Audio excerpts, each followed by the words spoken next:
عاشقان رسول کی دینی تحریک دعوت اسلامی کے تحت افریقی ملک یوگنڈا میں مبلغین دعوت اسلامی کا مقامی عاشقان رسول کے ہمراہ 12 ماہ کے لیے مدنی قافلے میں سفر جاری ہے، جو کہ مختلف مقامات سے ہوتا ہوا کمپالا کے اطراف علاقے پہنچا، جہاں مختلف حلقوں کا سلسلہ رہا اور پھر یہاں سے مدنی قافلے کی دوسرے شہر کی طرف روانگی ہوئی۔ اس موقع پر مبلغ دعوت اسلامی نے مدنی خبروں سے گفتگو کرتے ہوئے بتایا، 12 ماہ مدنی قافلے کے عاشقان رسول کے ساتھ موجود ہیں یوگنڈا کنٹری کمپالا شہر کے اطراف میں رولہ گلہ حفصہ مسجد میں۔ یہ اسلام بھائی 3 دن یہاں پر موجود تھے۔ آپ سے بھی عرض ہے کہ آپ بھی مدنی قافلے میں سفر کریں، سیکھنے سنتیں قافلے میں چلو، لوٹنے رحمتیں قافلے میں چلو۔ دوسری جانب یوگنڈا کے ڈسٹرکٹ واقیسو میں بھی 12 ماہ کا ایک مدنی قافلہ سفر پر ہے، جہاں مختلف مقامات پر دوران مدنی قافلہ نیکی کی دعوت عام کی گئی اور سنتیں اور آداب اور دعائیں سیکھنے سکھانے سمیت مختلف حلقے بھی لگائے گئے، جبکہ درس و بیانات کے سلسلے بھی ہوئے۔ دوران مدنی قافلہ نیکی کی دعوت کی بدولت قبول اسلام کی مدنی بہار بھی دیکھنے کو ملی کہ نیکی کی دعوت کی برکت سے غیر مسلم نے اسلام قبول کیا۔ یوگنڈا میں سفر کرنے والے مدنی قافلوں کے حوالے سے مبلغ دعوت اسلامی کا مدنی خبروں سے گفتگو کرتے ہوئے کہنا تھا کہ عاشقان رسول کے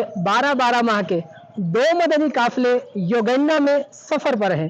ایک مدنی قافلہ سینٹرل ریجن وکیسو ڈسٹرکٹ میں موجود ہے اور الحمدللہ عز و جل دوسرا مدنی قافلہ ایسٹرن ریجن بگویرے ڈسٹرکٹ میں سفر پر ہے۔